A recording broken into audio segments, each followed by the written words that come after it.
পৃথিবীতে যত দেশ আছে তার এক একটি নানান কারণে পর্যটকদের নজরে থাকে।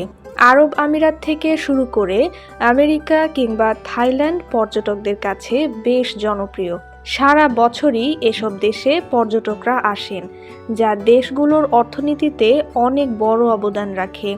তবে ছবির মতো সুন্দর দেশ তুর্কমেনিস্তান কোনো পর্যটক যান না। সোনা রূপার তৈরি প্রাসাদ এবং চোখ জোড়ানো নানান দৃশ্যে ভরপুর এই দেশটিতে পর্যটকদের ভ্রমণের অনুমতি নেই। তুর্কমেনিস্তান মূলত মধ্য এশিয়ার একটি দেশ, এটি যা ক্যাস্পিয়ান সাগরের পূর্বে অবস্থিত। দেশটি বিশাল মরুভূমি এবং প্রাকৃতিক গ্যাসের বিশাল মজুদের জন্য পরিচিত, তবে এটি বিশ্বের সবচেয়ে বন্ধ এবং কঠোরভাবে নিয়ন্ত্রিত দেশগুলোর একটি হিসেবে বিবেচিত। দেশের সরকার বেশ কড়া এবং জনজীবনের প্রতিটি ক্ষেত্রে রাষ্ট্রের শক্তিশালী নিয়ন্ত্রণ বিদ্যমান। তুর্কমেনিস্তানে পর্যটকদের সংখ্যা কম হওয়ার মূল কারণ হল ভিসা এবং প্রবেশাধিকারের সীমাবদ্ধতা।